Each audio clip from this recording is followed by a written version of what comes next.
As a young citizen of India, armed with technology, knowledge, and love for my nation, with a vision of transforming India into a developed nation, I'm joining Shobhit University. What about you? Very good morning to all the participants from India and abroad.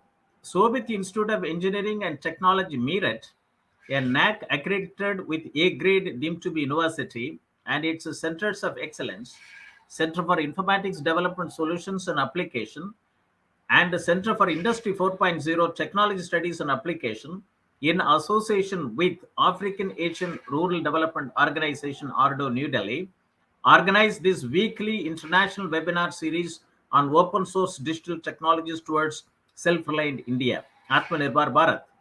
Today is the 107th edition of the webinar series and very important topic which can bring in rural transformation. Accelerating digital adoption and data-driven, a rural cloud initiative.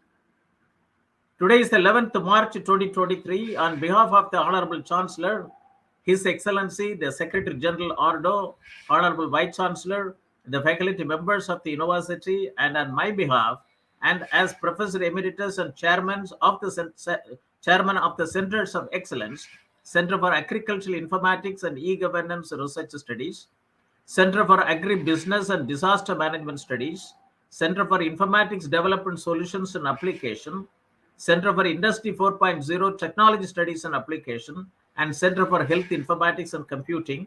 Let me welcome our guest speaker of today's webinar, Mr. Venky Swaminathan. He is the co-founder and Chief Technology Officer, Trilogy Networks Incorporated, Boulder, Colorado, United States of America. I wish to inform the participants and the speaker that the university regularly conducts two webinar series, namely National Webinar Series on Doubling Farmers' Income by 2022, Atmanirbhar Bharat in Agriculture, on every Thursday, and International Webinar Series on Open Source Digital Technologies towards Self-Reliant India, Atmanirbhar Bharat, on every Saturday. Under this international webinar series, these two centers of excellence, that is Center for Informatics Development Solutions and Applications and Center for Industry 4.0 Technology Studies and Application, have organized so far 106 lectures on very important topic.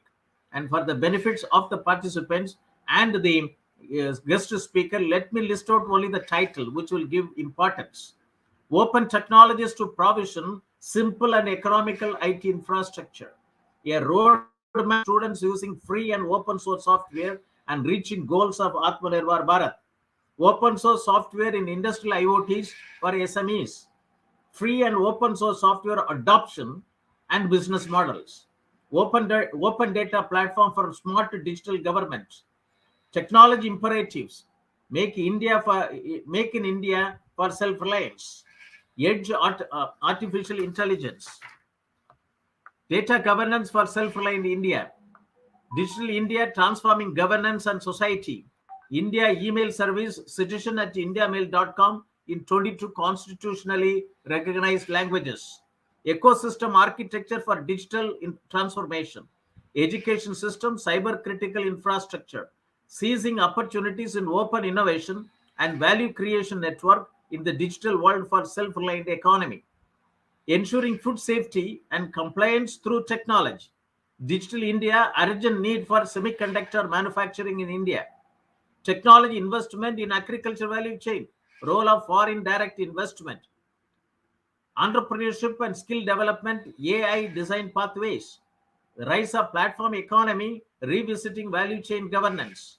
Era of automation, industrial robotics, and Industry 4.0, Indo-German perspective of technology transfer, skill gap analysis, and opportunities. Role of artificial intelligence in healthcare, current developments in diagnosis and vaccine research. By Mr. Vivek Verma, Advisor Algorithm Incorporated, New Jersey, USA. Digital Agri-Tech and Agri-Startup Perspective.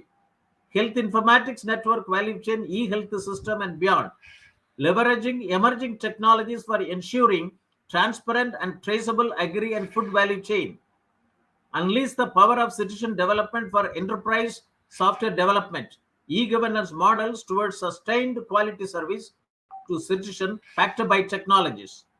Indian MSME to adopt Industry 4.0 technology capabilities, urgent need for mentorship and accelerator program, building public digital platform using microservices and APIs, health informatics network value chain, early childhood development and learning, health informatics network value chain, clinical AI, interface between machine learning and health informatics, health informatics network value chain, importance of social medicine and community health in the times of health emergency.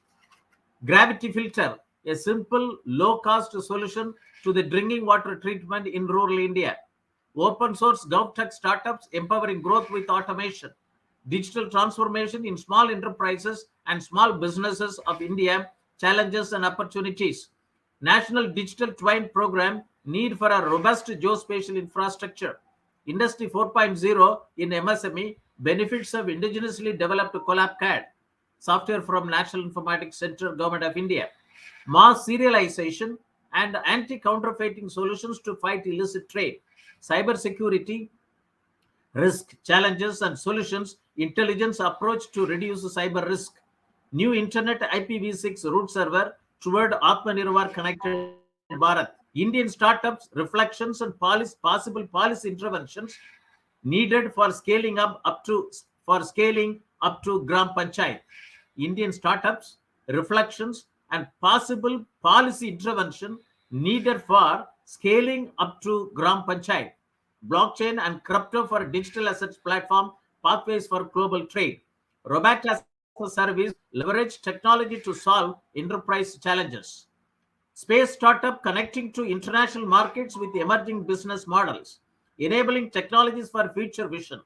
Vivekananda Secondary Education and Skills Development Mega Project, its potential impact on rural entrepreneurship and rural economy in India. Sports Grail, a digital sports media platform and prospects of Indian sports industry sustainability model at a global level. Pharma 4.0, Industry 4.0 applications to pharmaceutical manufacturing, path to a digital transformation. Accelerate and scale non-linear growth through partner ecosystem.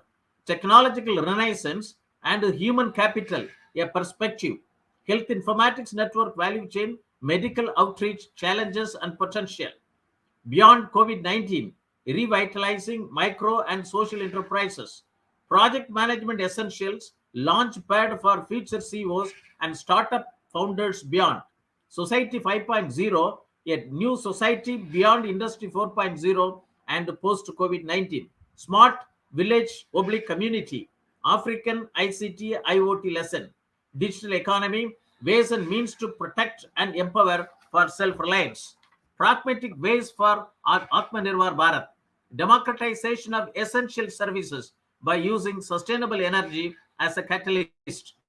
Transforming that through relevant education and vocational training. Technology in simplifying life.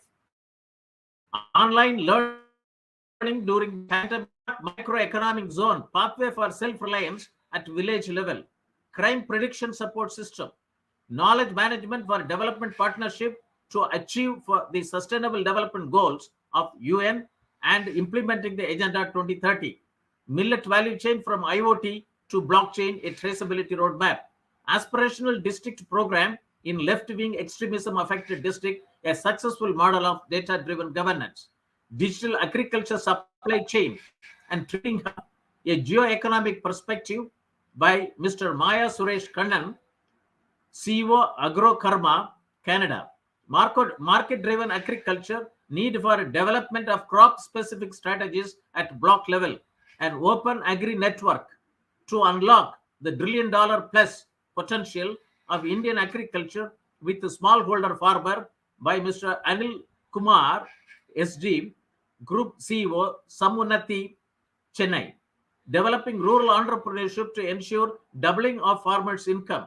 Leveraging the power of convergence through connecting the dots, agri startup, agripreneurs, and rural innovators.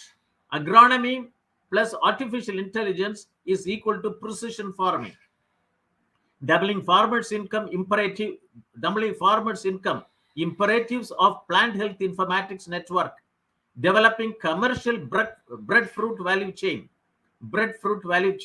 to help farmers reach high value markets, commodity value chain creation through agri network and agri AI, farm to plate and one-stop agri-tech platform to simplify supply chain and e-commerce needs of food and perishable commodities. Health Informatics Network Value Chain, National Animal Disease Reporting System 2012 and beyond. AI and Metaverse, Frontiers in Workspace, Coconut Value Chain Challenges, Transforming into Opportunities. Coffee Informatics Network Value Chain, Facilitating Smallholder Coffee Farmers into Business. Health Informatics Network Value Chain, Building of One Healthy Ecosystem, Role of Digital Architecture.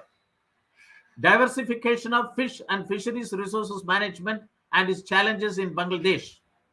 Data mining on digital agriculture, drone technology ecosystem empowering smallholder farmers in India, fisheries informatics network value chain, business plan for fisheries cooperatives to attract investors, making urbanization work for the poor through new technologies, disruptive technologies in precision agriculture, strategy for total development of local area with ICT, digital economy, ways and means to protect and empower for self-reliance, sustainability framework and standards for agriculture commodities, global experience, We Mill, a social business initiative for rural women, e-governance in digital India, challenges and potential, application of AI and digitization in agriculture and animal husbandry, organic and natural farming, certification and way forward, transformation through technology, pathway for industries to embrace digital, operational, and knowledge transformation for participating in global value chain. Health informatics network value chain, digital health analytics, leading to digital twine for better health care. Smart, sustainably managing agriculture in remote terrain. Technologies, empowering farmers to make agriculture profitable and sustainable. India becoming drone technologies global hub by 2030.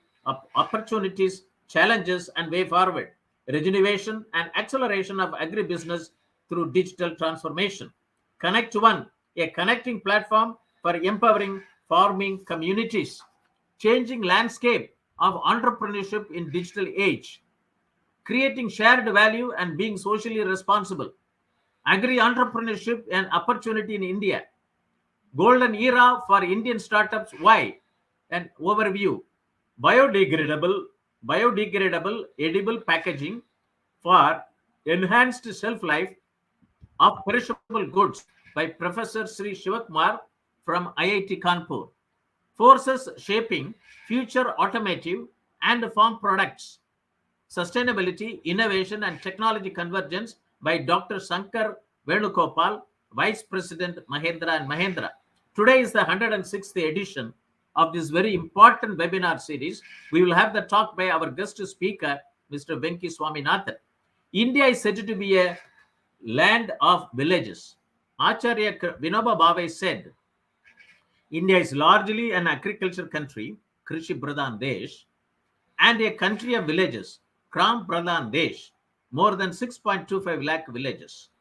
Agriculture sector is the foundation of Indian economy. It employs more than 50% of India's workforce and contributes almost 17 to 18% of its GDP. Agriculture is the main source of food, employment, and income for 70 to 80% of the people suffering from hunger in developing countries. Climate change has both the direct and indirect effects on agriculture productivity.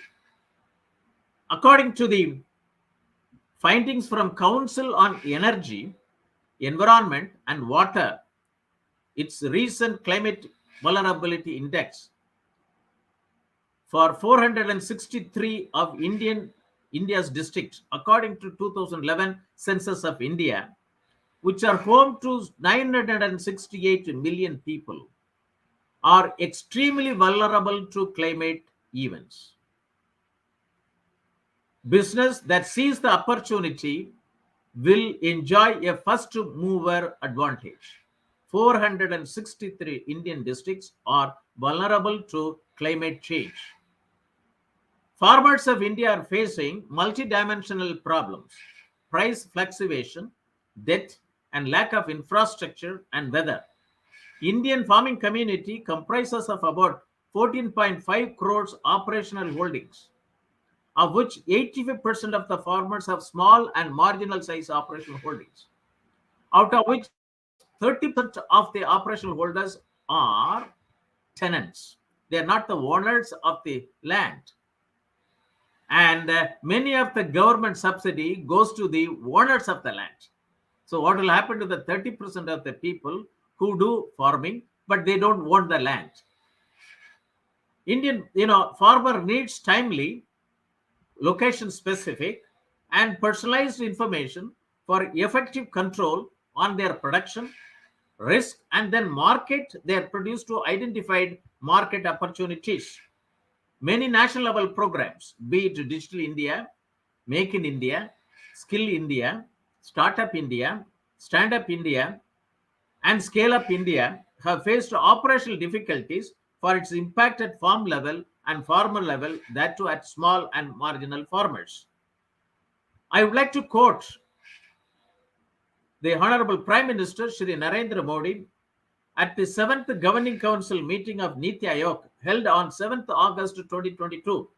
In his opening address, he said, I quote, the need to focus on modernized agriculture, animal husbandry, and food processing to become self-sufficient and global leader in agriculture. The government of India has taken several steps, reforms towards digitalization of agricultural systems. I would like to quote the recommendations from the Doubling Farmers' Income by 2022 report to 2018. It is popularly known as Dr. Ashok Dalwai Committee report. I have been closely associated with this report, and I was the group leader for two volumes, Volume 11 and Volume 12B. Volume 11 talks about empowering the farmers through extension and knowledge dissemination. And Volume 12B talks about digital technology in agriculture. This is very important for this topic. Let me see that what are the recommendations. Volume 12B has suggested strategic use of digital technology in farming system life cycle through 7 mission mode programs. It is detailed in chapter 10 of this report as given below. Digitalized agriculture, digital technology and innovation in agriculture, synergization of Digital India, Make in India, Skill India, and Startup India programs for transformational reforms in agriculture sector through smart irrigated farming, smart rainfed farming, and smart tribal farming. 3 categories.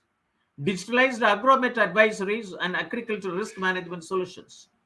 Digitalized agricultural resources information system and micro level planning for achieving smart village and smart farming. Digitalized value chain for about 400 agriculture commodities. Digitalized access to inputs, technology, knowledge, skill, agricultural finance, credit, marketing, and agribusiness management to farmer. Digitalized integrated land and water management system, per drop more crop. Digitalized farm health management for reduction of farmers' loss. This is about data analytics to see farmers' health, public health, plant health, animal health, soil health, water health, fish health, and environmental health over GIS technology over a village to see that how this data impacts health system. And this is going to be a $1 trillion data economy. And so far, nobody has seen this data integrated. If this is done, we don't have to go for national lockdown for any future pandemic situation. I have been voicing since 2011. And that's why these recommendations are the very consolidated, discussed recommendations since 1987, when I was involved in as the project director for 512 districts computerization way back in 1987 in the country. And Atmanirbhar Bharat, the road ahead, it is the Prime Minister's vision, the vision of Prime Minister of India, Shri Narendra Modi, of making India a self-reliant nation rested on 5 I's: intent, investment, inclusion, infrastructure, and innovation, based on 5 pillars, namely quantum jumping economy, one pillar; infrastructure, one that represent modern India; system, 21st century technology driven and vibrant demography; and demand, whereby the strength of our demand and supply chain should be utilized to full capacity. We have Digital India program. Digital India program aims to transform India to a knowledge-based economy and a digitally empowered society. And Digital India initiative has been the major driving force for the budding entrepreneurs and a key contributor for the phenomenal growth of Indian IT sector. And District Information System Program of NIC, DISNIC, with which I was closely associated as the first project director in 1987, was initiated by the Government of India through National Informatics Center in 1987, that undertook 28 development sectors, database development sectors, agriculture, livestock, fisheries, irrigation, health, education, industries, scheduled caste development, scheduled tribe development, micro level planning, and etc. etc. And operationalized with the technology available at that time during 1980s in about 520 districts in India. The district program 1987 has been the front runner of the present day e-governance program of India.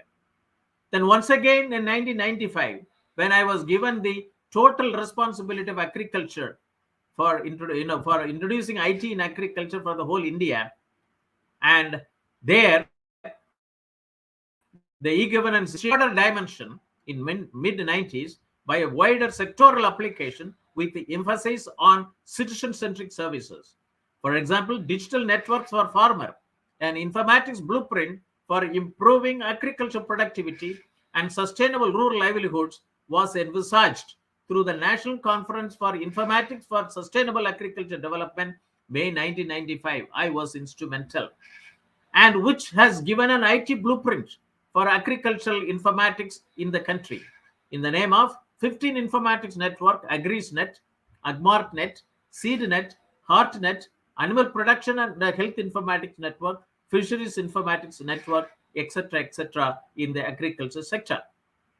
Ministry of Information Technology launched a National E-Governance Plan after 10 years from 95, agricultural e-governance, that's the agricultural informatics for sustainable development. And Government of India came out with the National E-Governance Plan in 2005. And Digital India talked about 9 pillars of growth area. And on February 2019, the Ministry of Electronics and Information Technology published a report titled India's $1 trillion Digital Opportunity in collaboration with McKinsey and Company. This report identified 30 digital themes, if scaled up nationally, can accelerate India's progress in 9 key areas. You have a 7 mission mode program in digital sector. And this report talks about 30 digital themes in 9 key areas. Digital world, the rise of platform economy, and digital ecosystems are essential for digital transformation in digital world, and that is needed for agriculture sector too. We have an Amrit call led up to 100 by 2047. New India, how it should be. That is a blueprint. And Indian budget 2023-24, it also talks about, it's a Saptarishi principle, 7 principle, and which also talks about a digital public infrastructure for agriculture, which will be built on open source, open standard, and interoperable public good that would help develop farmer-centric solutions for crop planning. And this budget is a landmark first step towards Modi's government's commitment towards net zero 2070. This budget also has tried to revolutionize the agriculture sector by encouraging agri-startups and natural farming.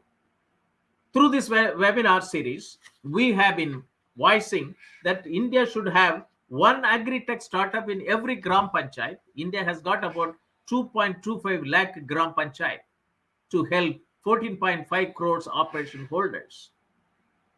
And due to rapid industrialization, agriculture remains one of the key areas of employment generation in India. India has been making one constant error for the past 75 years through the concentration of opportunities, capital, and knowledge in a few large cities, making village folks migrate and live in cities in unhygienic conditions. The budget seems to be the right step to bring about a course corrective directional shift to the onset of reverse migrations. We have a national logistic policy, and we have sustainable development goals of United Nations, 17 sustainable development goals, and agenda 2030, the future we want. Sustainable development goals 17 and 169 targets to be achieved, and for which we have to understand, if agriculture sector is computerized, it will fulfill the objective of major sustainable development goals. And that's why digitalization of agriculture sector is very important. And we have a framework for digitalization of Indian agriculture sector through 7 mission mode programs in 6.25 lakh villages. Agroecological and sustainable agriculture is very important. Agroecology farmers practice sustainable farming tactics through focus on protecting natural resource and land while yielding as much crop as possible. Farmers who are focused on agroecology and sustainable agriculture will attract more consumers when they practice human and future of the agriculture industry. Technological innovation. Technological advancement affect all industries, including agriculture. Most revolutionary innovations include smart farming and genetically modified organisms. And different agricultural business adopt their own systems and integrated technology to make their process more streamlined and predictable. Some of the technological advancement that smart farmers use include GPS tracking, drones, Internet of Things, robotics. With the vision of Make in India, government involvement and government adhered innovations and investment is increasing. Now it is a modern agricultural implements and machine manufacturers that need to bring innovation and new agro techniques to modernized farmlands of India. Agriculture 4.0 is the future of farming technology.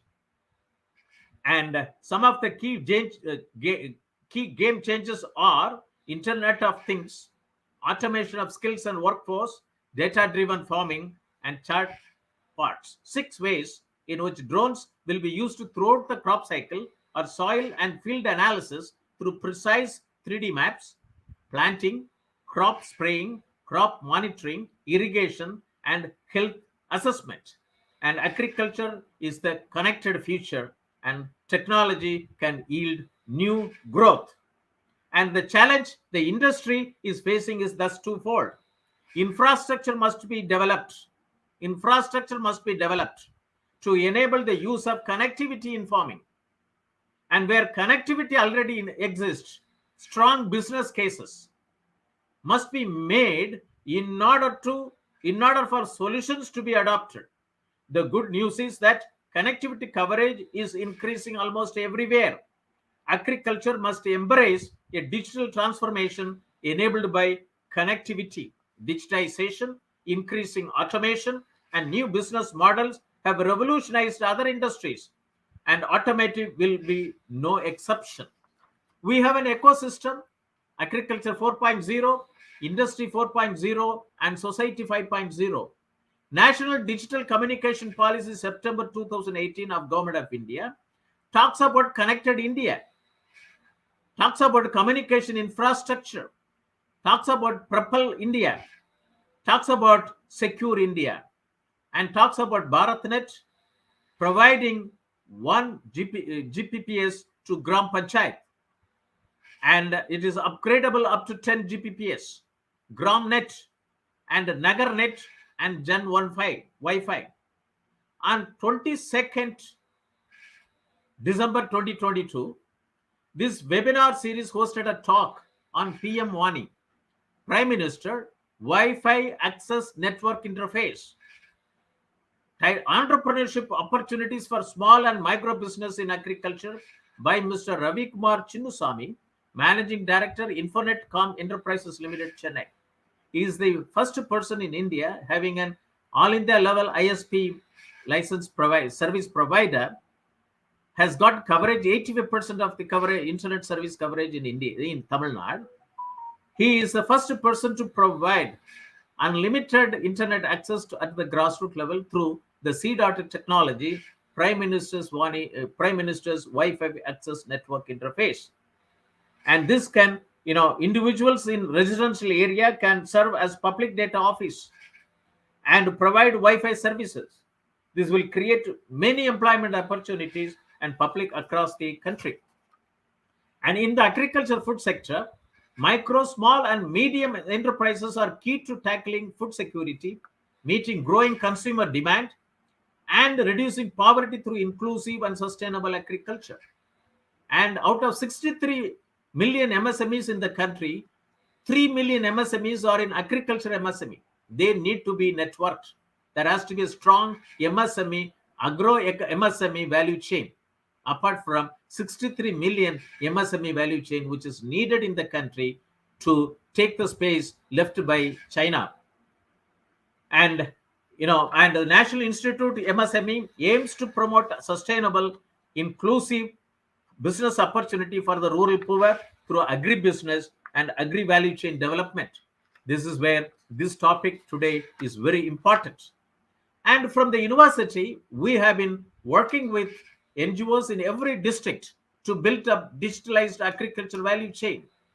And many of the value chain which has got prominent, rural transformative impact are fisheries informatics network value chain, health informatics network value chain, jackfruit informatics network value chain, one district, one product network value chain, spices informatics network value chain, dairy informatics network value chain, breadfruit informatics network value chain, coconut informatics network value chain, coffee informatics network value chain, millet informatics network value chain, lantana camera informatics network value chain, neem products informatics network value chain, and jaggery informatics network value chain, and mushroom informatics network value chain, and so on and so forth. And on 4th March 2023, we had the talk by Dr.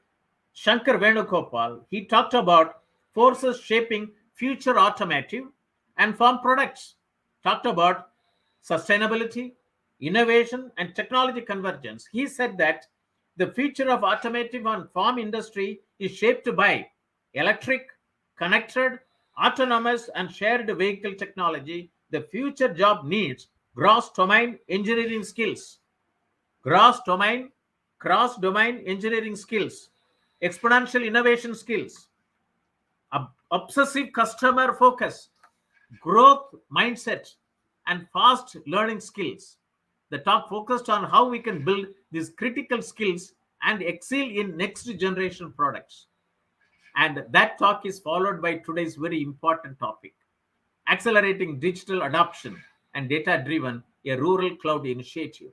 I would like to introduce some information about this rural cloud initiative for the benefit of the participants so that they can understand the talk by Mr. Venky Swaminathan. According to the synopsis of the guest speaker, Rural Cloud Initiative is a digital transformation of rural America. It's a very big project. And it is connecting 2.1 million farms across USA. This webinar will talk about how to develop an ecosystem of stakeholders that come together to build innovative digital solutions for agriculture and food production. The session will cover the model used by Rural Cloud Initiative, RCI, of the United States of America, how it can be adopted for countries like India. Recommended models for creating digital solutions for digital agriculture, risk management, value chain creation, financial systems, education and land management will be discussed. I'm very happy that these are all find its space in the Dr. Ashok Dalwai Committee report and digital transformation of Indian agriculture systems. That report was submitted in 2018 to Government of India. Spearheading the digital transformation of rural America, Rural Cloud Initiative is extending the economic and efficiency benefits of edge computing to rural environments. Its mission is build a coalition of rural telecom operators and technology providers committed to promoting and accelerating digital transformation of rural India, enable next generation of applications and services. I given a broad framework of what is really happening from 1987, in India through 512 districts, and that time now it is 750 districts. Power real-time data solutions, and that time we created a framework for 28 sectoral database development programs. Secure massive data amount of IoT data. The Ashok Dalwai Committee report talks about like a power grid for farmers, a IoT grid for farmers, and enable digital transformation. The initiative's ultimate objective is to build a nationwide edge cloud network in partnership with the rural telecom operators that spans across 1.5 million square miles of rural America. Partnering to broaden rural broadband access and create high-value services. This report, How Rural Broadband Carriers Are Closing the Digital Divide, written by Sanjay Gangadharan on March 10, 2022, quotes RCI initiative. Closing the digital divide in underserved rural markets represent a clear challenge and opportunity for internet service providers. Closing the digital divide in underserved rural markets represents a clear challenge and opportunity for internet service providers. Internet service providers have developed a variety of partnership models to facilitate digital divide strategies by pooling resources with public and commercial partners. Regional ISPs can cost effectively accelerate broadband deployments. Cross-industry partner ecosystem such as Rural Cloud Initiative focus on delivering new use cases and applications. Standardized framework and open architecture contributed to the Open Core Network Initiative, foster innovation and help future-proof network investment. In India, Government of India is building up with its through partnership BharatNet. This is the world's largest rural broadband project to provide broadband connectivity to all 2.5 lakh Gram Panchayat across countries. With this background, let us now turn to the address by our guest speaker, Venky Swaminathan, co-founder and chief technology officer, Trilogy Networks Incorporated, Boulder, Colorado, USA, and the very important topic, accelerating digital adoption and data-driven a rural cloud initiative. Today's topic will motivate and galvanize the participants watching over telecast through facebook.com/Shobhit University India, youtube.com/Shobhit University in, or linkedin.com/company/Shobhit-University for regeneration and acceleration of rural transformation at village level, and also to establish 2.25 lakh agri-tech startups in association with agricultural community service centers in the country. Let me introduce the guest speaker, Mr. Venky Swaminathan. Mr. Manish, can you put the profile? Mr. Venky Swaminathan is a serial entrepreneur, problem solver, mentor, and a value creator. He is an expert in convergence of communications and cloud technologies that is at the heart of digital transformation and Industry 4.0 that we are witnessing today. He has over 2 decades of technology experience and is a pioneer in building several award-winning digital products for the web and mobile industry. Congratulations, Mr. Venky Swaminathan. His current focus is on accelerating technology adoption in agriculture operations worldwide which is a fundamental for increasing food production in a sustainable way to migrate the impending global food crisis. Venky Swaminathan is a co-founder and chief technology officer of Trilogy Networks, a digital transformation company focused on accelerating digital technologies for agriculture, food security, and sustainability. He leads Trilogy's mission to bring private 5G systems and cloud computing capability to the 2.1 million farms across the United States of America. Under his leadership as Chief Technology Officer, Trilogy has launched award-winning products for distributed cloud and digital platforms for agriculture that is reshaping agriculture technology industry and digitizing farm operations. Venky was the brain trust behind Rural Cloud Initiative, a platform to accelerate the digital transformation of rural America. RCI, with over 70 members, is a unique coalition of telecom and technology partners working together to bring innovative connected intelligence solutions to market. Earlier in his career, Venky led platform development at GetLisa Information Services, providing messages and web services to rural operators.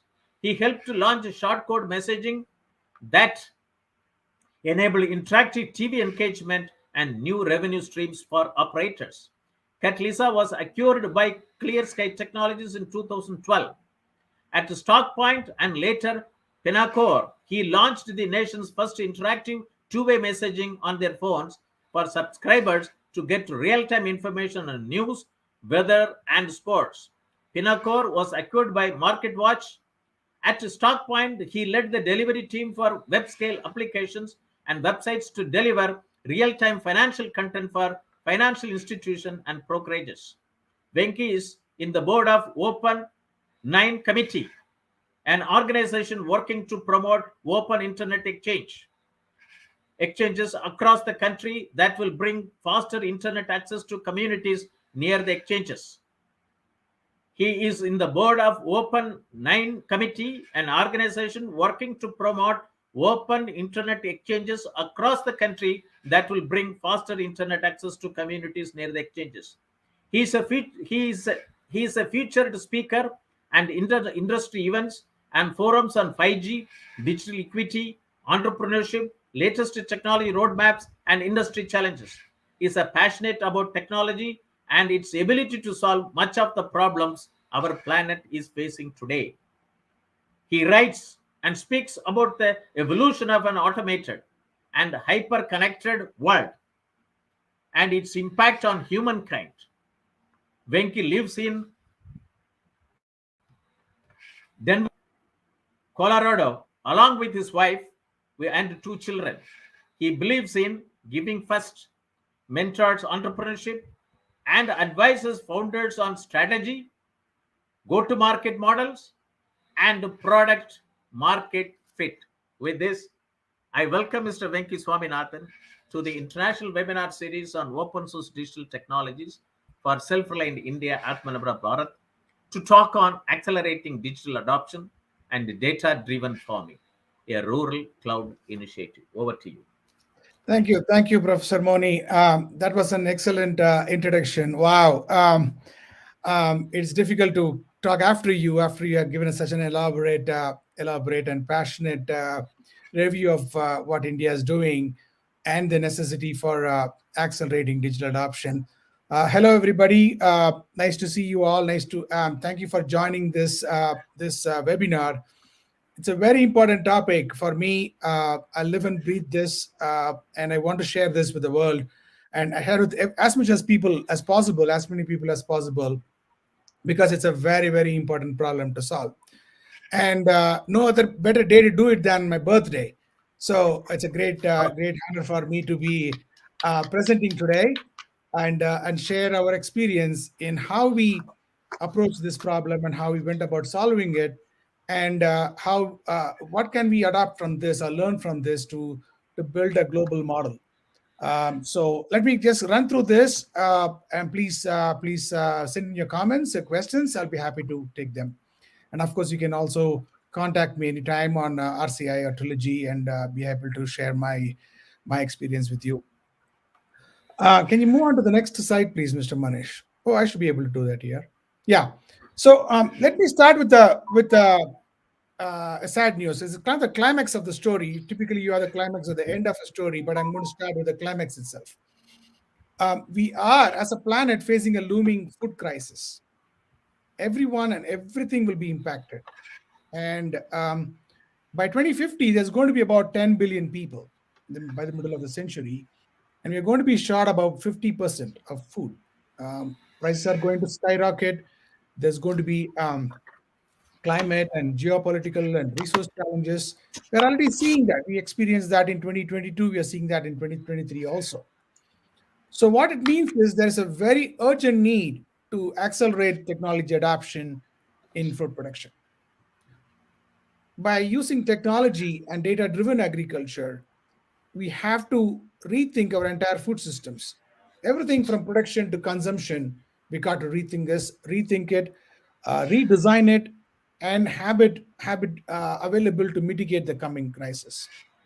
So what happened was in 2018, the US Congress recognized this problem and formed the Precision Agriculture Task Force. The government realized that, Congress realized that we got to take this problem very seriously and have the experts in the country come together and come up with a set of solutions to solve this problem.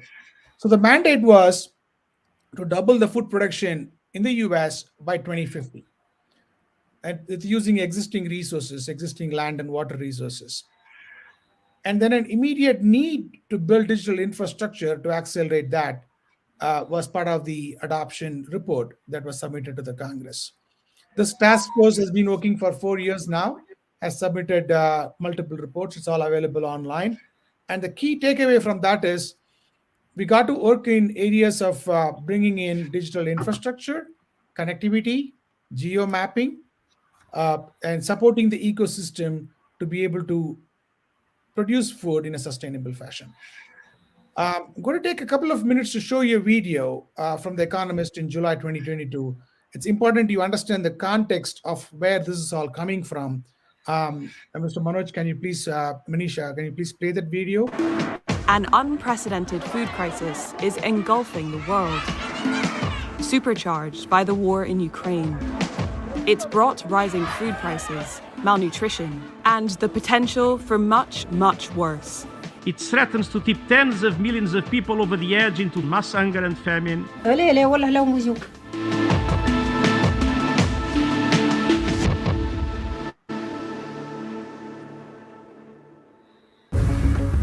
Until recently, global hunger was in decline. But since 2014, it's been rising. Over the past 2 years, the number of people without regular access to food has more than doubled. Some 800 million people already go to bed hungry every night. And now, the world's food system has been hit with a perfect storm. 2022 was already looking like a terrible year for global hunger, as COVID still continued to grip some parts of the food supply chain worldwide. You had a series of bad harvests in recent years because of climate change. This all disrupted food production. Those two shocks, climate change and the pandemic, have meant that, according to one estimate, global supply of wheat, one of the world's most important carbohydrates, has fallen for the first time in 4 years.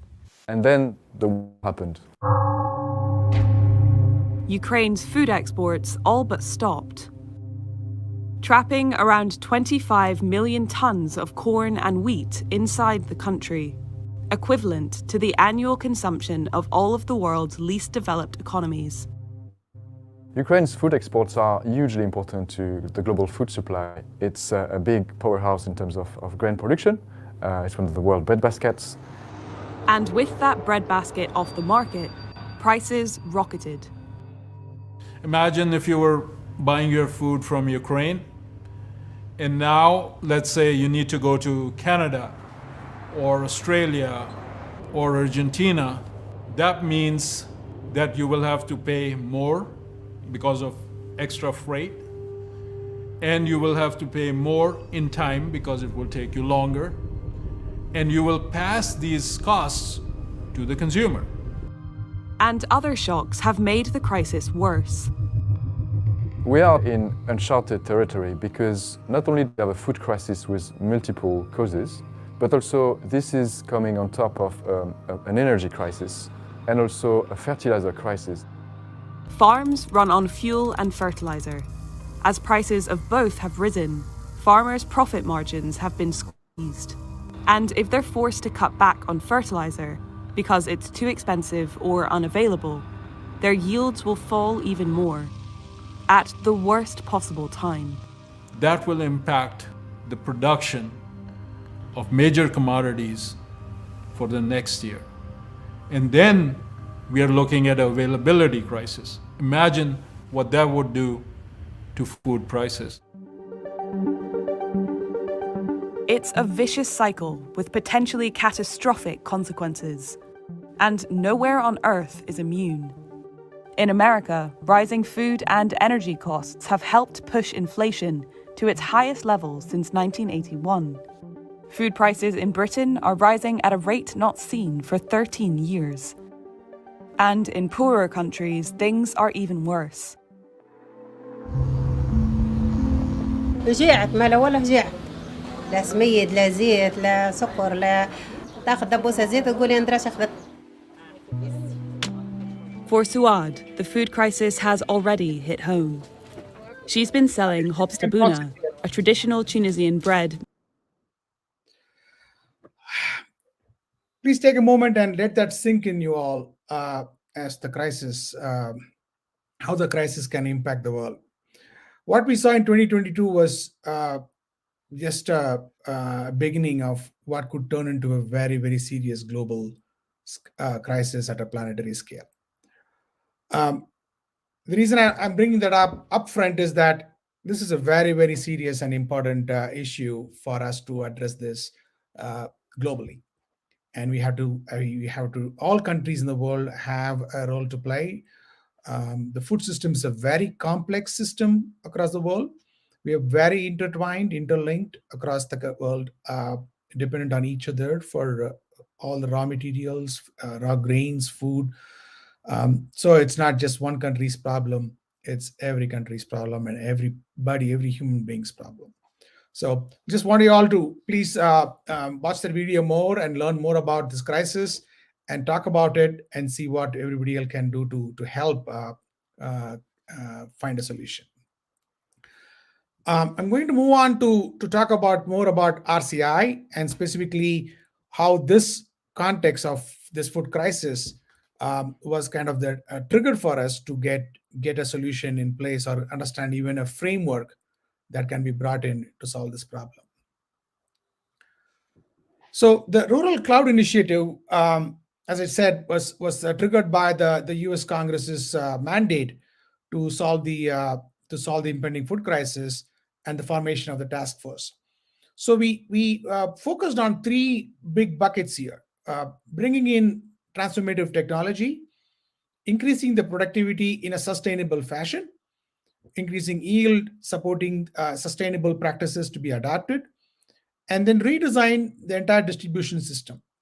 We got to introduce new systems such as food identity, digitize the supply chain, kind of completely overhauling the entire food system.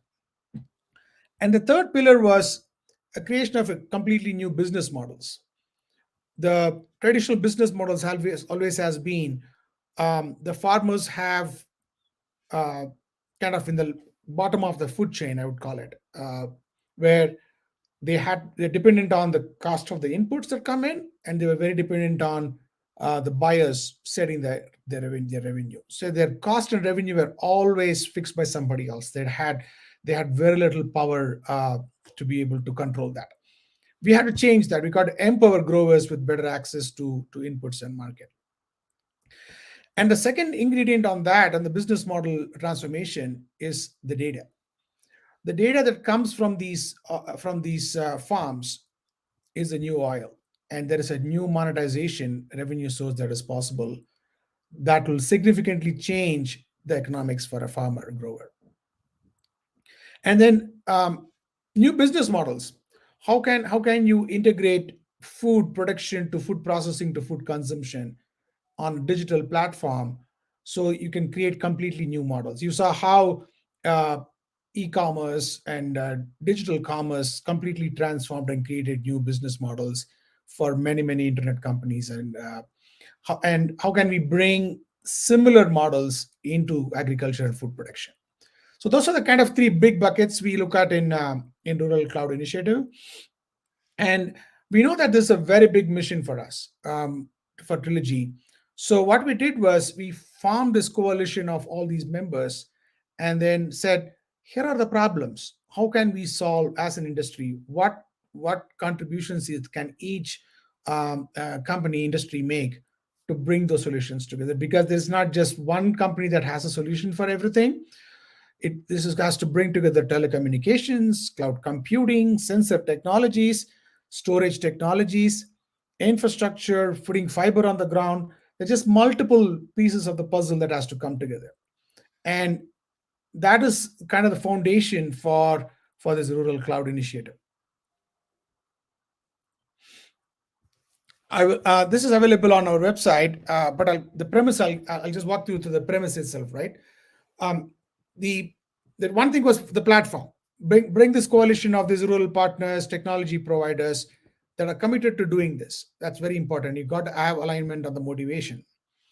And the next piece is setting specific goals that you can challenge them to achieve. It kind of based on the three frameworks I talked about earlier, where bringing in next generation applications, a unified cloud capability. Mr. Venky, can you put the previous slide? Yeah. Okay. I think here, that can you, spend some more time, but I hope that you will be explaining these three pillars later very effectively. Otherwise, you can spend some more time, because this is very important, because the way in which I have explained previously what exercises which we have done it and which we are going on, and this is a very important focus. If you are going to talk later, it's well and good.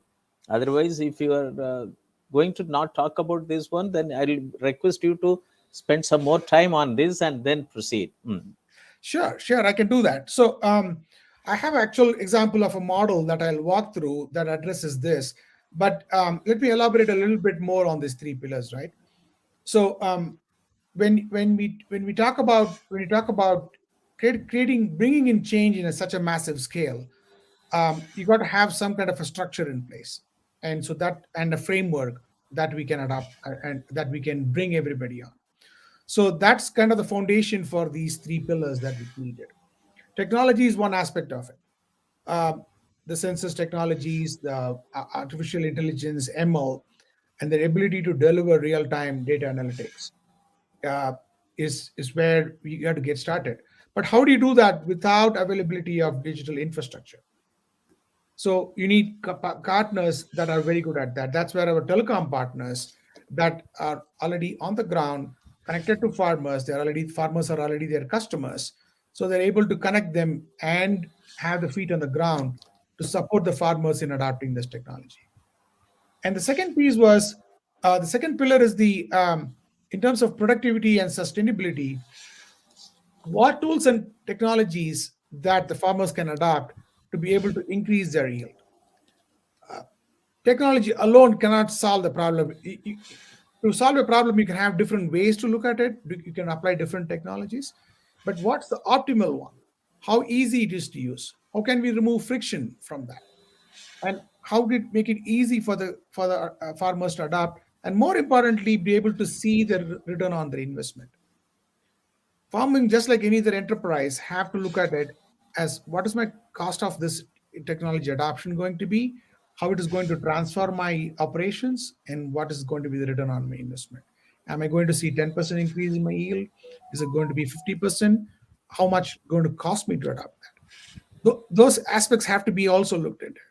Second, on the sustainability, you've got to introduce a culture of sustainable practices. You cannot force farmers to adapt it, because they have been doing a certain way of farming operations, and having them forced to make a change and disrupt their operations is going to be resulting in failure. We're just setting ourselves up for failure. So you got to introduce that in a way that there is a culture that's brought in where sustainable practices leads to better use of the land, better land management, better water management, and mitigation of risks involved with diseases. There's a number of things that has to be introduced by way of a cultural change rather than a forced change. And the part of that, and when you have increased productivity and sustainability, to enjoy that results of that, to get the benefits of that for everybody in the value chain, you need to redesign the distribution systems. We have a very complex distribution system in food. We got brought in a lot of efficiencies in other industries, but you've never been able to bring that into food and agriculture. So you got to redesign the systems where once you bring in food identity, many of us don't know where the food is coming from. Which farmer grew the bread you had today? We don't know. Where did the milk come from? Which cow's milk that you're having today? Because it's getting very commoditized and the identity is lost. Once you bring in the identity, what happens is then you are now able to track it from the source to the consumption. Once you have identity, just like people with their identity, it empower everybody to be able to become part of the economy. Similarly, food identity will empower the farmer to become part of the value chain and be able to participate much more stronger in the food they produce. That's getting lost in our overall food production. And then digitizing the supply chain is part of that same redesigning of the distribution system. Once you have this digital data available from the source of the food to processing to consumption, we call it in America the farm to table, where you have availability of data, when was it produced, where was it produced, how was it transported, how was it processed, how did it land up in my dinner table. That digitization will completely transform and empower the farmers in a much different way. And then the data that's generated from the farm now belongs to the farmer. The farmer is now not only producing grains and food, but it's also producing very, very valuable data. And making a way for that farmer to monetize that data and participate in that value chain is further going to add to the revenue stream for the farmer. Not just the food, but the data about the food, how it is grown, is the new oil. We call it the data is the new oil. And and that's a very new revenue source that we want to bring in for the farmers. I'll talk more about it in a model that I have later in the slides here. You have talked about the mission and goals. Please feel free to check it out. And framing these set of goals and constantly going back to checking that you're able to keep up to those goals is very important in any kind of platform and our ecosystem building. So this is kind of our guiding principles that we work on. We have a number of partners. We were very lucky in many ways, and how the reason for this initiative to become very successful was we had some very powerful members that have very aligned on the mission here. You can see the names like Intel, Microsoft, and Amazon and Qualcomm, all supporting our initiative here. We have a category of telco partners that are providing the digital infrastructure, and then we have the solution providers, and that is growing. Be able to create package solutions is a very, very important aspect of this. So having companies that can startups and innovative companies that create applications that the farmer touches and feels, that is very important. Any amount of technology can be there, but if you don't remove all the friction and give it to the hands of the grower or as advisor or the active company for touch and feel, nobody will be able to make money on it, and then the whole initiative will fail. So it's important that we tie all this in balance together. The infrastructure providers, the big tech companies supporting this initiative at the government and advocacy level, the application companies and startups building very innovative solutions. You got to bring them all together. We won a number of awards, and that was very encouraging how the industry saw this. The last 3 years, we launched the RCI in June of 2020, right after COVID, and in the last 3 years, we have been able to make a significant change in the narrative. Silicon Valley was not paying much attention to AgTech at all. The innovation that was brought about to the web, the mobile industry, we wanted the same thing to happen in agriculture, but we were not able to get the innovative minds to participate. And RCI has been a catalyst in some form or fashion to bring that attention and the narrative about this is important. We got to put our heads together to solve this problem. We need to bring innovation into agriculture. To the extent, next week there is this World AgTech conference happening in Silicon Valley. It's the very first time that has been such a technology conference is getting the attention of Silicon Valley. So that's a great thing, and we take pride in RCI being a catalyst for that. And so we got a number of media organizations and analysts regularly following us and helping us get the message out. I'm going to walk through one specific ecosystem example here, and then we'll talk about how we can adopt this to the global market here. One of the projects here in North Dakota is called Grand Farm. We are a supporter of Grand Farm. RCA is a supporter of Grand Farm, and this is a great model that I would like to present about that can be replicated in other parts of the world, especially in India, in multiple agricultural operations. So Grand Farm's mission at the very simplest level is to be able to create a completely autonomous farm as quickly as possible by bringing in partners that can work together and solving some of these biggest challenges we have here. RCA's focus is a little broader in terms of the framework, where we bring in the technology part of it, the farmer elements and the business models, whereas Grand Farm's mission is specifically focused on the ground. They have an experimental farm, a research farm near Fargo, North Dakota, where seed companies, autonomous equipment companies, technology companies come in, bring in their projects, work with Grand Farm, bring in partners that they need help in, and actually create solutions.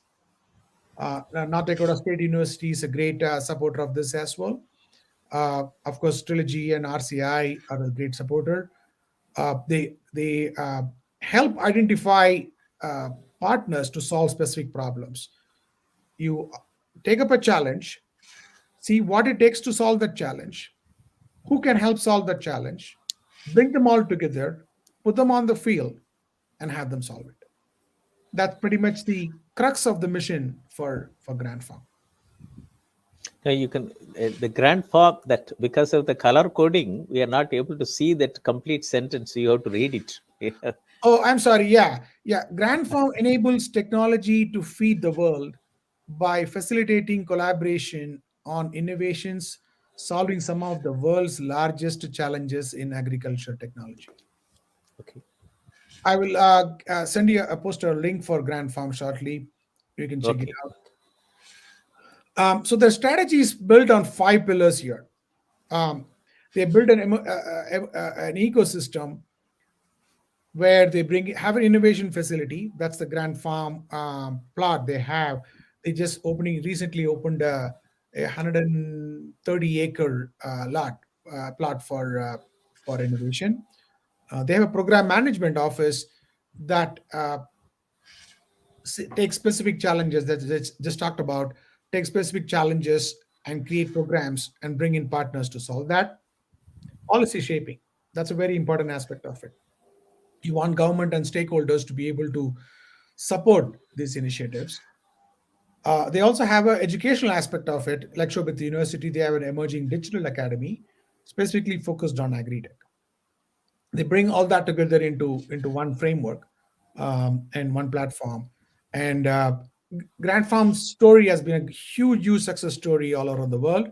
The startups that bring their technologies to and large companies like Bayer and other and CHS bringing their seed research and all that to one place speaks for itself for the expertise that this organization brings in.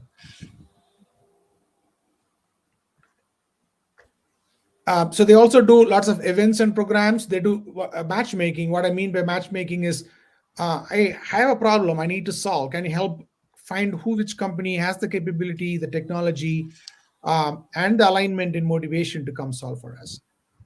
That's a big missing piece today in any ecosystems, specifically in agri-tech. And that's Grant Farm does a great job of that. And then helping with marketing in terms of promoting these new technologies, evangelizing that with farmers, farmer outreach, farmer education is part of their mission. Now, let me take what Grant Farm did, kind of turn this into a model that I would like to propose for taking this rural cloud initiative globally. How can we take what we did in America, package that as a model, and replicate it across the world? Because it's food, I'm going to talk in terms of preparing a food, cooking a food, right? You need ingredients and you need a process. And those two have to come together so you have a recipe as a recipe, so you can then have your completed your cooked food, right? I'm going to apply that same strategy here. I'm going to talk about the four groups of ingredients that we need to bring in. First of all, the stakeholders. Who are all stakeholders in this problem? We, the consumers, of course, the growers, the ag enterprises, the companies that makes the nutrients, the seeds, the fertilizers, herbicides, supply chain, all of those companies that are involved in making agriculture happen. And then the food companies that take what the growers grow and turn them into food that we eat. The government, and then educational institutions. So that is one bucket of ingredients we have. The next, technology, the digital infrastructure, a package solution. What I mean by package solution is, in today's world, in today's ag tech, the friction between technology and the end user is very high. They're very complex, they're very expensive, they are not fully tightly packaged. When you open your phone, you touch an app, the app just works. WhatsApp or YouTube or whatever, it just works. We need that level of simplicity for the farmer to be able to use technology on the farms. We are not there yet. There's a lot of friction that has to be solved. We have to remove that friction. And the last piece on that is the technology has to demonstrate there is a real value. What is the value of any technology I bring to the farm to grow food? And what is the return on my investment? We have to look at the farm as a business enterprise and be able to say, here's my cost, here's the benefit I'm going to get from it, and here is my return on that investment. Again, the technology industry has to come together to be able to demonstrate that. And the third ingredient is policy. Policy shaping, make this a very top priority. Bringing digital transformation, data-driven farming has to be the top priority for every government in the world today. Reduce all the regulations around it. Allow the market to figure out how to solve problems. We've done it in a lot of other industries. We can do it in agriculture too. And it's very important that everybody does it because everybody has to eat. It's not specific to one industry. Oh, it's steel industry, I don't care. Or if it's it's transportation, I don't care. It's everybody needs food, so it's everybody's problem. So reducing regulations and allowing the innovation without any restrictions and bureaucracy is very important. And invest in the infrastructure, bringing this digital infrastructure, wireless networks, cloud computing, sensor technologies, broadband networks. Those are very critical. to accelerate the digital adoption. Education. There's a lot of technology. We can develop great applications, but if there is not enough awareness and outreach about that, the adoption is going to be challenging. That is, we are going to all fail in that if there is not enough programs to educate farmers and growers and across the ecosystem. It's the supply chain ecosystem. It's just not growers, of course, although they are the kind of the starting piece of the puzzle here. The entire supply chain ecosystem has to be educated on adopting digital technologies. And then the last piece, I touched upon this earlier too, the culture. We have got to bring in a culture of innovation. And traditionally, farming has a lot of emotional attachment to it. We all have a kind of endearment for farming, but it's important that we look at it as a business enterprise, because you got to look at how to transform it into a digital enterprise. You have to look at it as a business enterprise first. Otherwise, it's difficult to apply traditional business models, traditional analysis of return on investments, revenue, costs, all that. And without that, you cannot really turn that into a digital enterprise. So you got to have the cultural change saying, yep, this is a business for a farmer. It's his livelihood. How can we help them transform that business enterprise into a digital enterprise? So that's kind of the 4 ingredients that are required. Now, what do you do with those ingredients? What we need is an innovation blueprint model. I kind of walked in through a process here. You take these ingredients, you have those stakeholders, the technology, the culture, and all that. Then you turn that into specific challenges. Work with challenges to identify what challenges they are, define a very clear problem statement and the business opportunity. I want to solve this problem. For example, let's take a disease in a plant, which is causing significant challenges for farmers, for everybody. Prices are going up. You turn that into a specific problem statement, and then you open up that challenge to the entire ecosystem. Here is a problem statement, and it's a global business challenge, innovation challenge, and bring in the right partner and have them solve it. Do you need sensor technologies for that? Do you need cameras for that? Do you want government policies to be changed? Do you want infrastructure? You bring in those partners, give them the challenge, and have them come up with a solution. What is the innovation that needs to happen? How it has to be done? Then you turn that into a blueprint. You have a standardized method of creating a blueprint. You can customize it for country, region, or a crop. You have that blueprint model.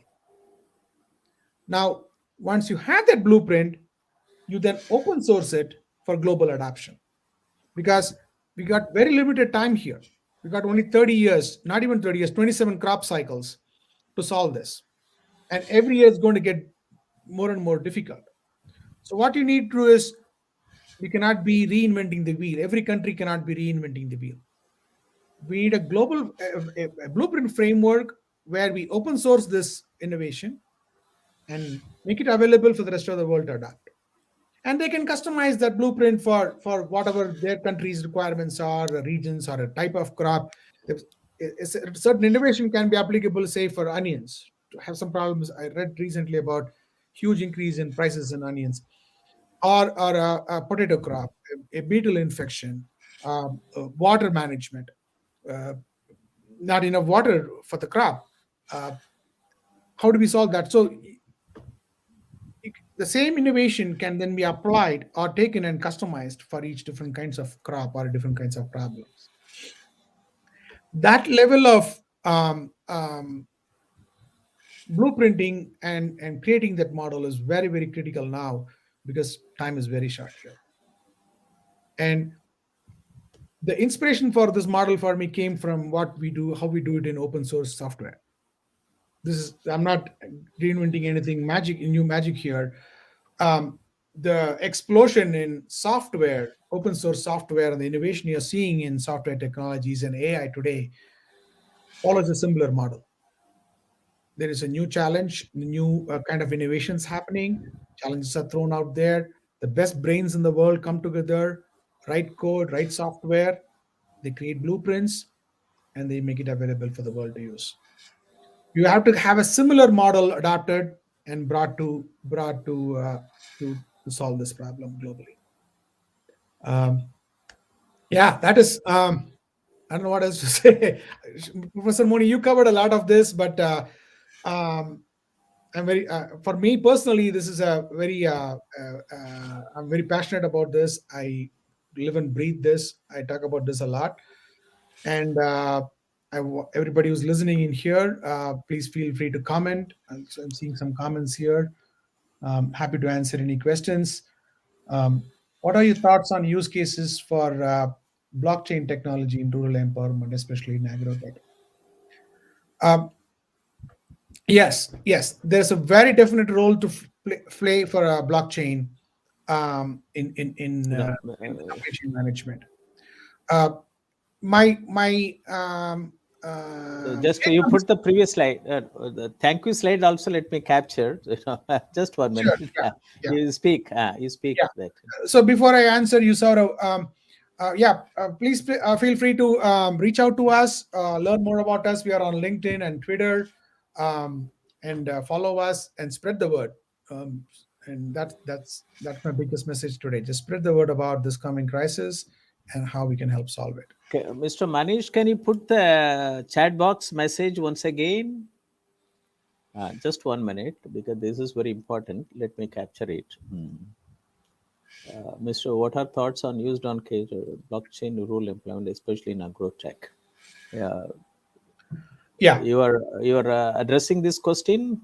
Yeah, I was. Yeah. So Saurav, blockchain technology definitely has a role to play in supply chain, in food, particularly in food identity. The challenge has been how do you simplify that for an end user? How do you technology cannot be implemented for the sake of that because the technology exists. It has to solve specific problems, and nobody needs to know it's blockchain. As technology people, we care a lot about its blockchain and all that. But as a farmer, or for anybody in the food business, for them it's about what does blockchain can do for them. They care more about that than the underlying technology. So yes. Let me also give more input. Mr. Is Mr. Saurabh?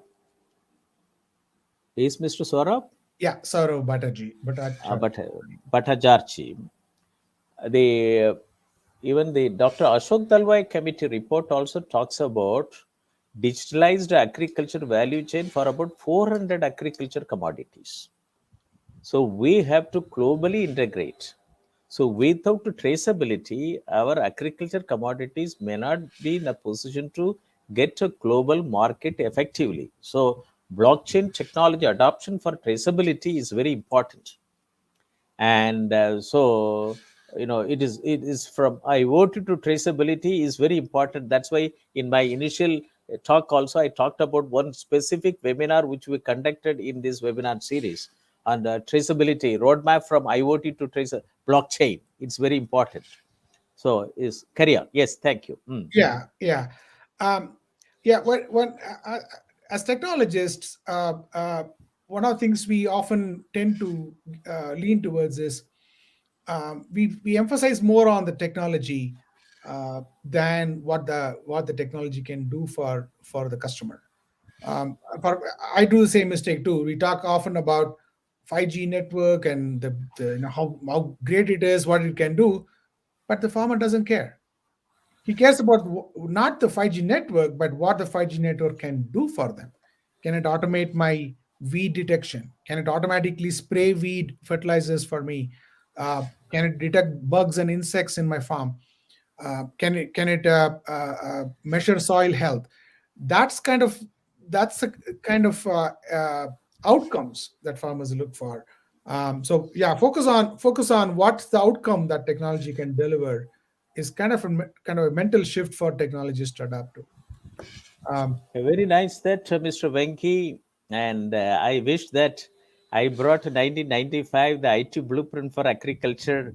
If I would have got an occasion to have this webinar in 1985 after my IT blueprint, conference, which was attended by more than 450 people at Vigyan Bhavan, today India would have been a different one. So I was able to meet Mr. Venky Swaminathan after so many decades later in 2023. So it has got this much impact. I am very happy about it. And I think Mr. Ashim Prohit is, you would like to Yeah, comment on that? yeah. This is a great question. So the No, average no, average farm put the size. previous question also. Okay. Yeah, it's an extension of the same question there. Hmm. So the average farm size in America is about 650 acres, whereas in India it's about 1 to 4 acres, right? So very, very, very different landscape in terms of farm size. So when you look at technology implementation, farming boundaries matter less. What matters more is using technology to slice and dice the solution for a farmer. So, as an example, when you want to do a geo survey or you want to do agricultural spraying, you look at how can that be implemented at the village level, 1,000 acre level or a couple of 1,000 acre level to implement sensors.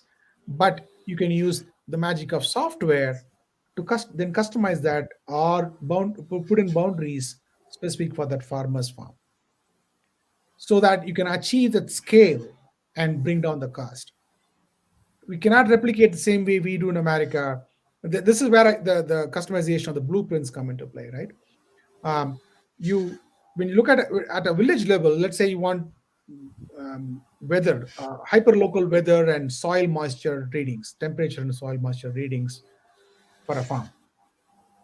You look at deployments across the entire village, and then you geotag those sensors, you measure them, then be able to deliver insights specifically for that farm. That level of slicing and dicing by farm boundaries can all be done by software, and that costs much less than replicating the same technology again and again in smaller farms. Because again, that is a mistake that's being made currently in the ag tech industry, and that's what makes it very expensive. It's complex to implement, and also the adoption rates fall significantly because only very few farmers will be able to adopt it. The same thing with drone applications. Let's say you want to scout the farms. You got a crop season growing, wheat is being grown. You want to scout it with a drone. You don't do one farm at a time. You do it for the entire village. Then you have the magic of software to apply boundaries and give reports to that specific farmer. We saw this particular problem in this part of the farm to that farmer. So those are ways of creating blueprints for specific applications. So thank you very much. I think he's okay. Sure, Ashim. Happy to visit your farm. Yeah. Okay. Thank you. Very nice that, and I think there is. I think Mr. Ashwin from Bangalore is Mr. Ashwin has joined. Mr. Manish, Mr. Vinod Vasudevan, Mr. Ashwin. Welcome you, Mr. Ashwin. Can you put your video on? My video okay, might not fine. be very because I'm driving. No so yeah. Okay, but this is live, so you can stop the vehicle and then you can put for 5 minutes and you Sure, can put sure. it. I'll do that. Yeah. Okay. Am I visible? Yeah, fine. Mr. Ashwin is from Bangalore. He's a farm owner and a CEO of an upcoming agri-tech company. Now, we would like to hear from you. You listened to the address by Mr. Venky Swaminathan and also my initial remark that what in India, what all the things which you have done it since 1987. and now it is a technology revolution, and he has given a model. Now, we would like to hear from you, Mr. Ashwin. You are also an upcoming agri-tech company CEO. Over to you. Please brief. Thank you, Professor. Thank you. Thank you for this once in a lifetime opportunity to interact with Mr. Swaminathan and achievers such as yourself, Professor Moni. About my background, see, I am a computer science engineer and an MBA, and I have worked with the corporate in corporate sales for about 5 years. But my calling and my inclination was always towards agriculture, because of which I transitioned my career from being a corporate employee to an agri entrepreneur. Very nice. The challenges were very, very high. I did not have any big background in agriculture, because of which I faced a lot of challenges, and partly because of people such as yourself, Professor Moni, and Venky Swaminathan. A lot of mentors, they mentored me to continue and to gain more knowledge about this, and because of which I am where I am today. And also, I am having an endeavor to help smaller farmers and adopt technology in agriculture. About the seminar today, if Venky's, Mr. Swaminathan had presented us the framework of Rural Cloud Initiative initially, the three frameworks. Can we please put that slide on, if that can be done? I just wanted to talk 2 minutes about that slide. Sure. Mr. Manish, can you bring up that slides, please? Yeah. The previous one? Please. I lost access to the slide again, Mr. Manish. Yeah. The previous one? No. Yeah, this is the one. Yeah. You talk about the, oh, sorry. Yeah, okay. Let me go back to RCI. Okay, yeah. Yes, exactly. Yes. As a farmer, at the micro level, I see the solutions to each and every problems I face in this slide.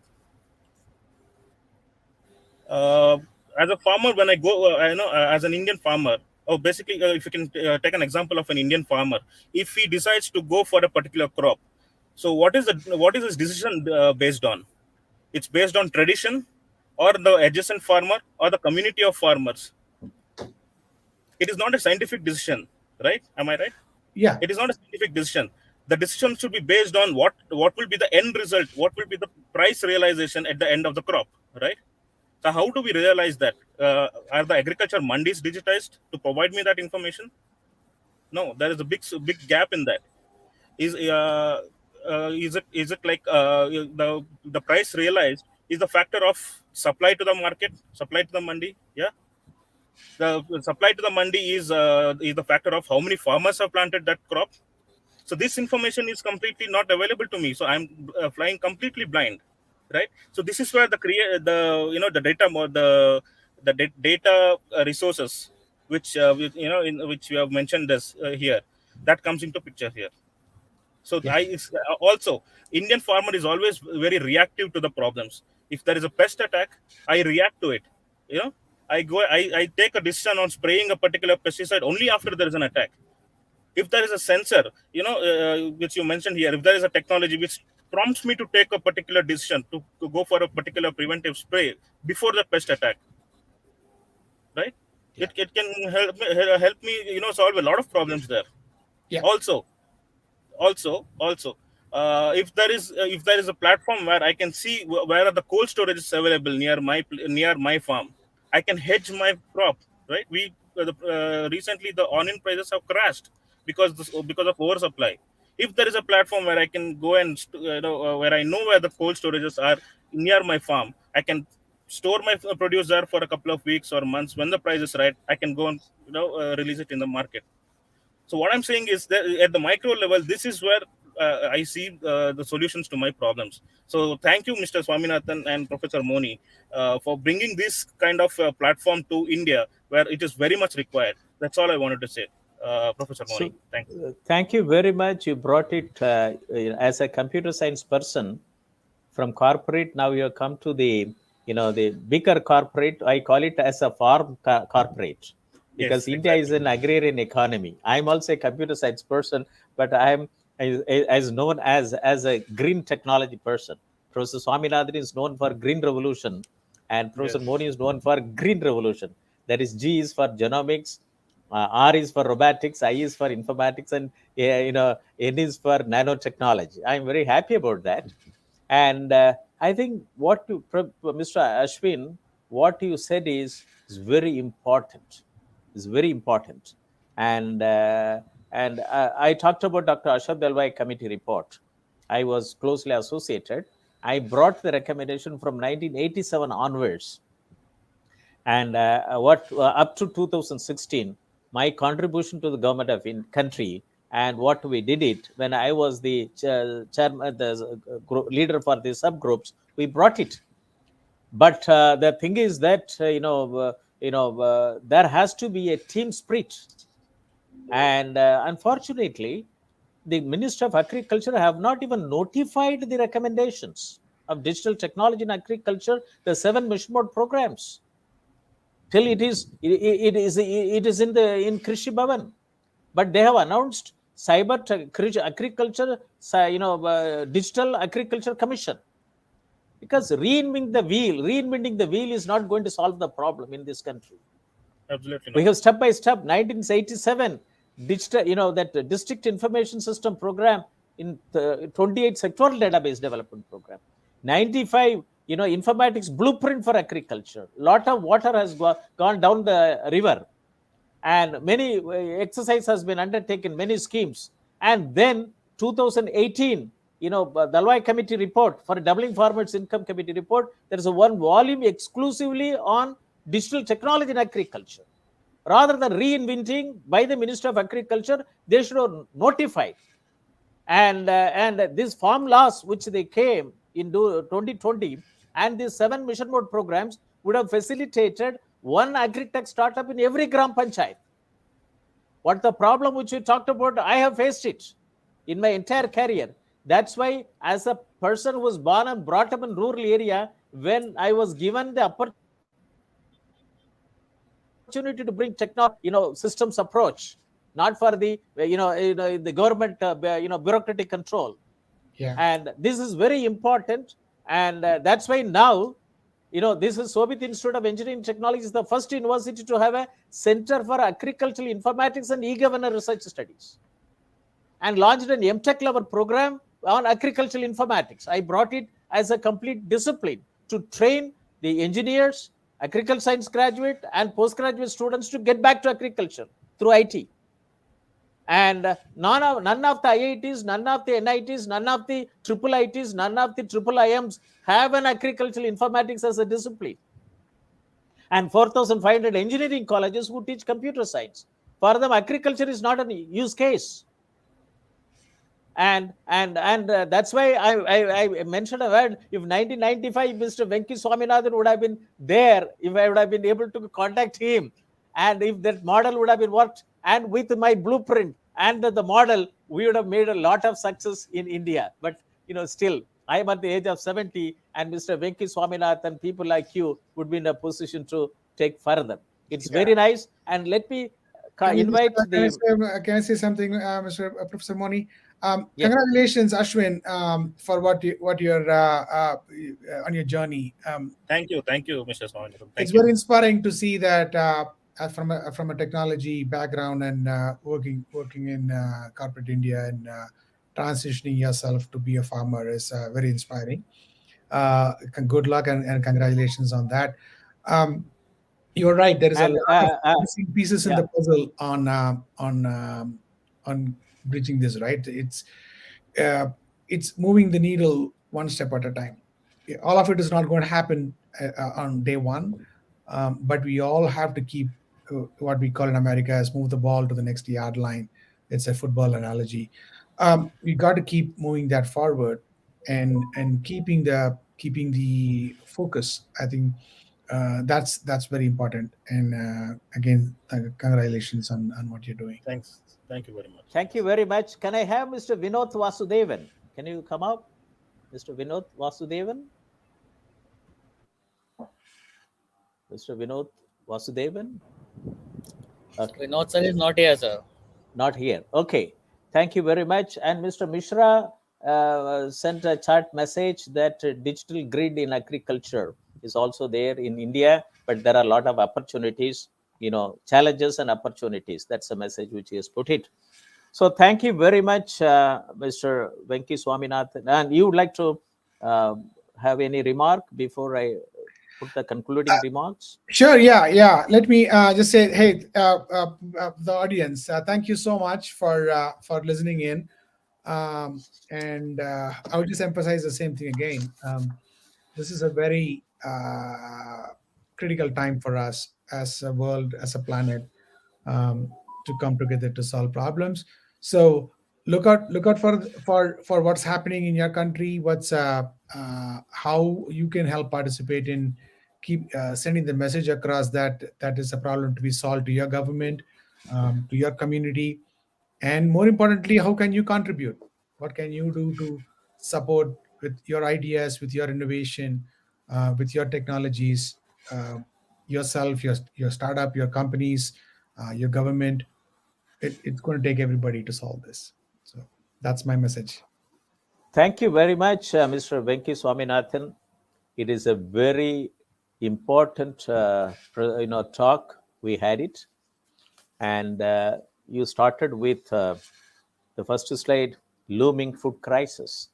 And then and you also shown the video of the magazine, The Economist, July 2022. Food insecurity is a global threat, which brought out world scenario. And then, you talked about urgent need to accelerate technology adoption in food production. And there you brought it out that how United States Congress have recognized the problem. And it formed a, precision agriculture task force, wherein they have suggested to build a digital infrastructure to accessible technology use in sustainable agriculture. To build digital infrastructure so as to get accessible to technology use in sustainable agriculture. And in 95, that's why the conference title which you put is National Conference on Informatics for Sustainable Agricultural Development and 15 Informatics Network Program in 1995. This I was quite impressed by the recommendation of the Rio 8 Summit 1992 recommendation, which was the motivating factor. And that's why I organized, with the help of National Informatics Center and the Minister of Agriculture and the Minister of Rural Development and Minister of Fertilizer and Planning Commission, we were able to have that conference at that time. That was the conference. In that conference, I even asked for 3 to 6% of the agriculture budget should be earmarked for IT for agriculture. 1995, then there was a committee in Government of India under the chairmanship of one Mr. Vittal. He was then Secretary to Government of India, and he suggested 2 to 3%. That's why many government department has got an earmarked budget for IT in their department. So once again, that conference was important. And then your slide talked about rural India, fourth industrial revolution. So even in my presentation, in a talk also, I talked about the ecosystem in which we are trying to work in India. Agriculture 4.0, Industry 4.0, and Society 5.0. With my vast experience when Shobhit Institute of Engineering and Technology, the Honorable Chancellor invited me to join after my retirement, we have taken a conscious decision to how to bring in technology to rural India in 3 areas: agriculture, SME, and health. And that's why the 5 centers of excellence were established. This is the first university, private university, to have these 5 centers of excellence to constantly work with various NGOs to bring in technology in the rural India. This is also based on my one article in 2004. I wrote it, Rural India to Shine and Smile and Roar. When there is a shining, they may smile and then should roar. And that is that, many of the things is completely linked together.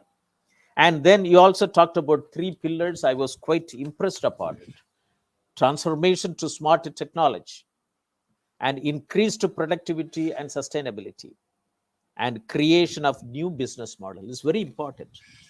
That's why when an opportunity was given to me, in the Dr. Ashok Dalwai committee,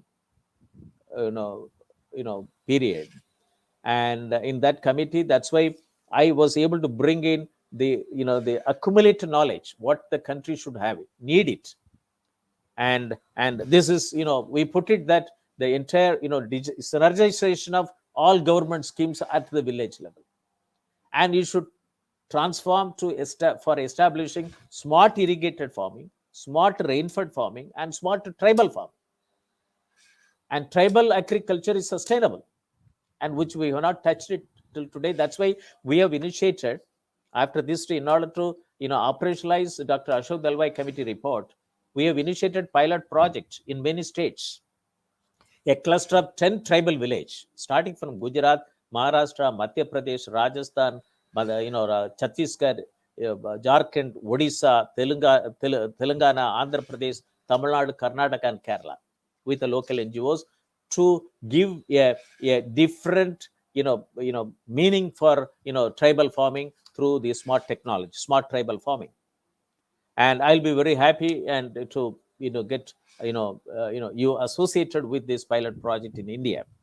And you also talked about this connectivity, everything with a rural focus, and it's very important thing that we have been I have been addressing in various forums, and now through various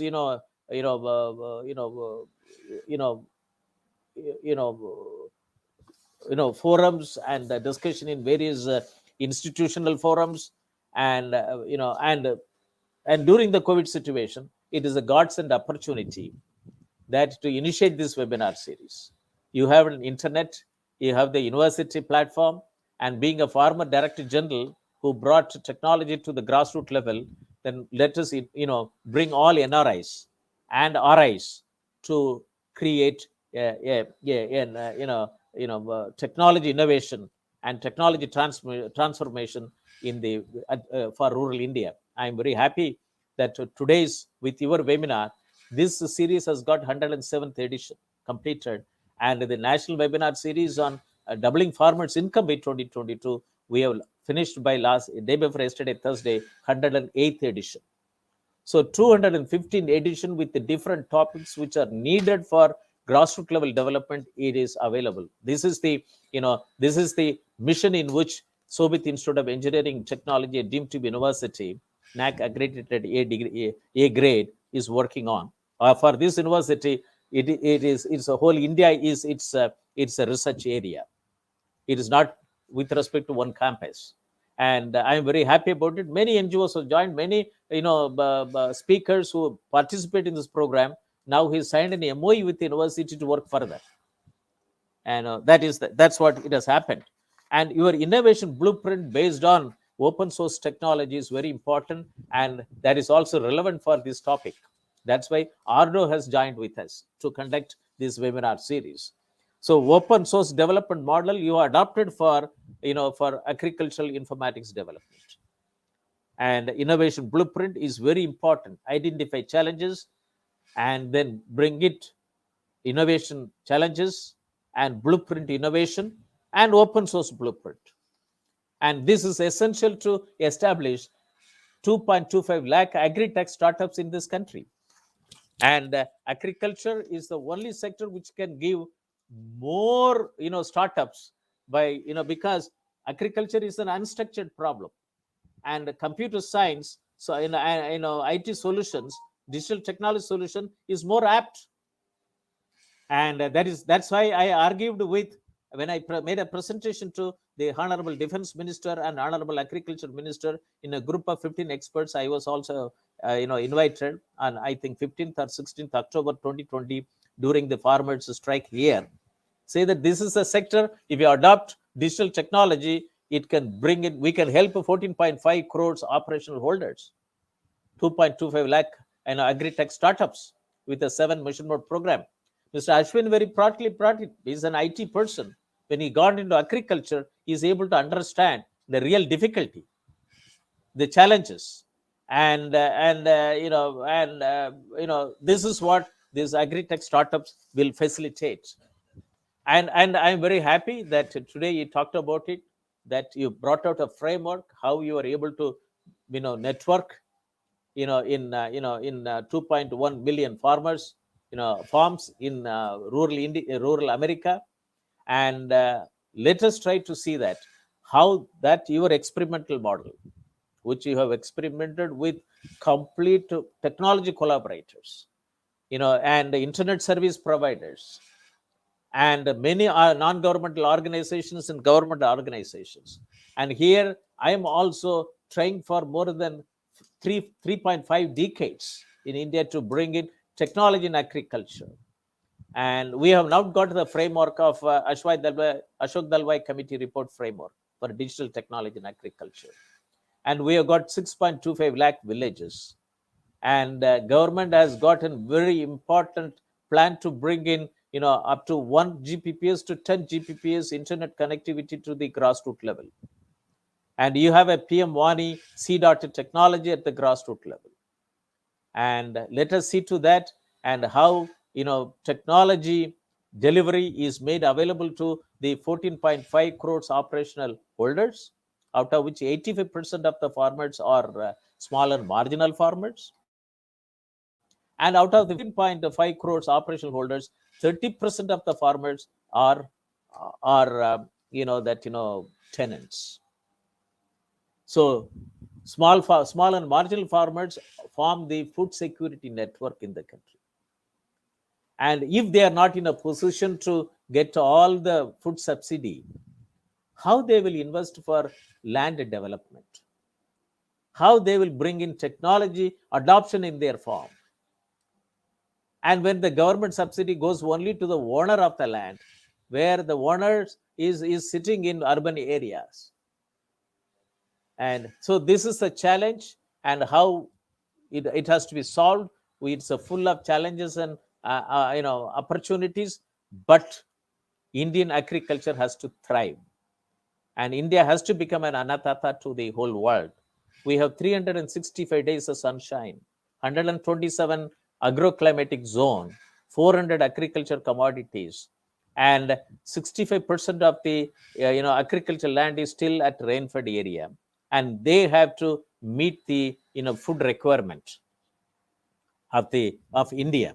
And you are given 2050 what is needed, and climatic conditions, climate change, it's creating a situation.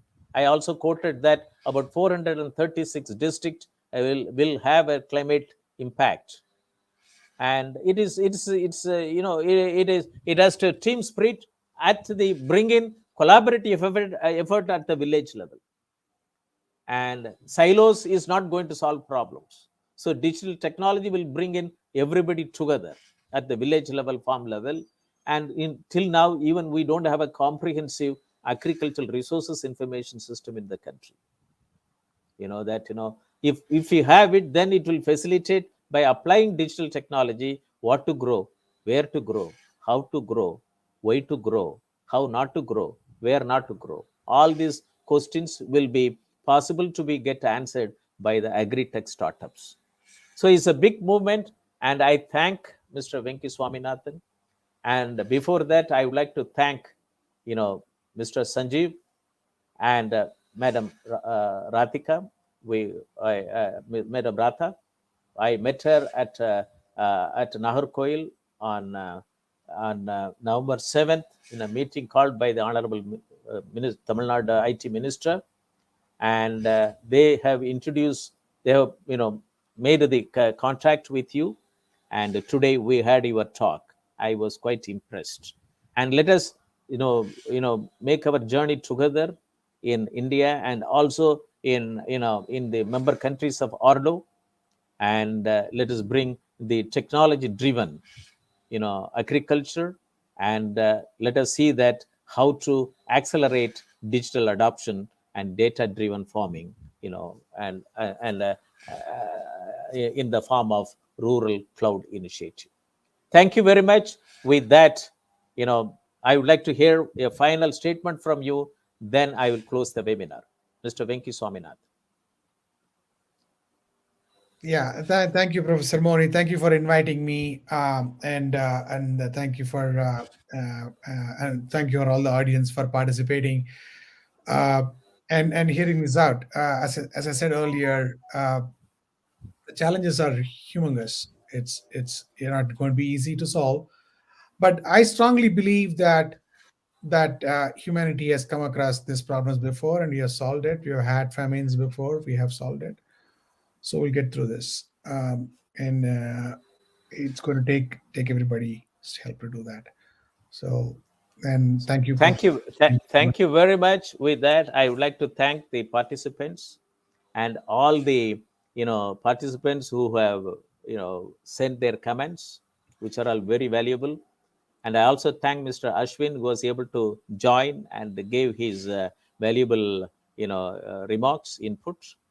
And I thank Honorable Chancellor, His Excellency, the Secretary General Ordo, Honorable Vice Chancellor, the faculty members, and above all, Mr. Venky Swaminathan for participating in this program. Thank you very much. And please join our programs next Saturday. Thank you very much. Thank you. Bye. We'll close the webinar.